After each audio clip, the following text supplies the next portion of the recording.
Did you know? The first iteration of 2018's Venom movie started as a spin-off from Sam Raimi's Spider-Man 3. Interestingly, however, Venom was not originally meant to appear in Spider-Man 3 at all. Director Sam Raimi always intended to include Peter Parker's rival and fellow journalist Eddie Brock since the first drafts of the film, but the character's alter ego Venom was not originally meant to play any part in the movie. Instead, Raimi wanted to focus on the street-level villain Sandman and implicate him in Uncle Ben's death, challenging Peter's simplistic view of the event.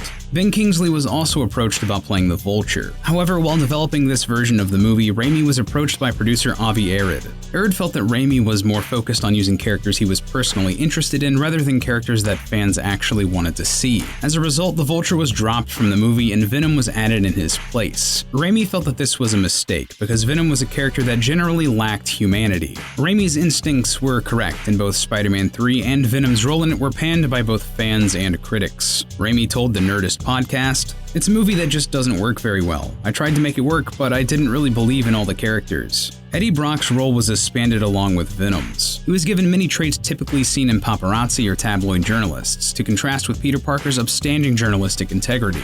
Spider-Man 3's writers liked the duality between Eddie Brock and Peter Parker, and felt that Eddie is how Peter would have turned out if he didn't have a decent upbringing. They also emphasized that Brock would never have become Venom if he had figures like Aunt May or Uncle Ben in his life. That 70s show actor Topher Grace was cast as Brock in Spider-Man 3. Grace was originally very wary of the part because in the comics, Brock is a muscular middle-aged man. He said, "My first reaction was, this is probably a really bad idea. People are religious about not straying too far from the page." However, he was won over to the part after meeting with Avi Arad, who explained that in Marvel there are no bad guys. Grace liked that audiences would better understand the source of Brock's anger, rather than being a character that, quote, falls into a vat of acid and then wants to rule the world.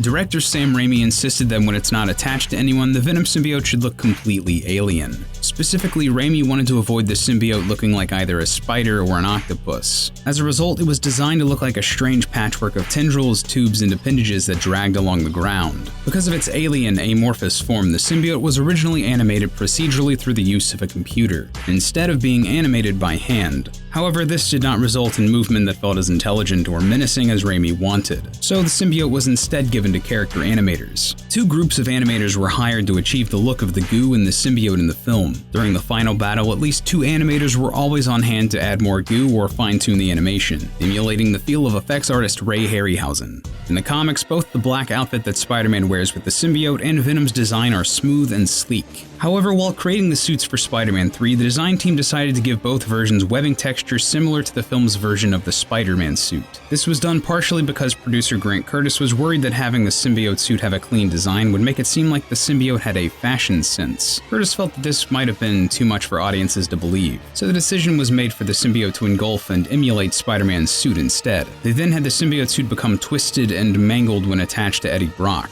reflecting that character's personal inner turmoil. A spin-off film for Venom was being planned as early as 2007. Even though producer Avi Arad had left Marvel at this point, he was still heavily involved with both the burgeoning Marvel Cinematic Universe and the Spider-Man films, including a Venom spin-off that never left pre-production. This was because Sony was unsure if Topher Grace could carry his own film, and the fact that Sam Raimi's Spider-Man 4 was cancelled and the franchise rebooted with The Amazing Spider-Man in 2012.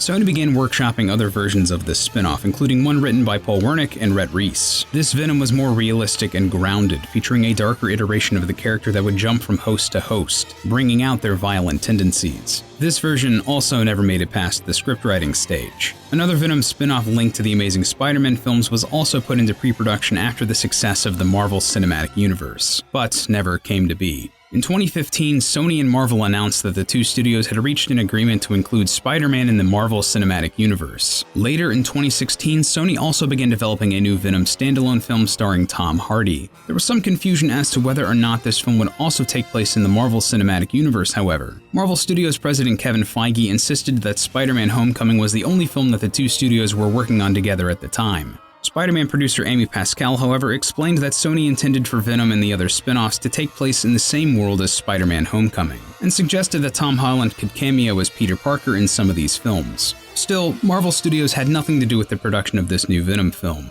Venom's origin story was changed for the new film so that it did not involve the symbiote bonding with Peter Parker, instead skipping straight to Eddie Brock.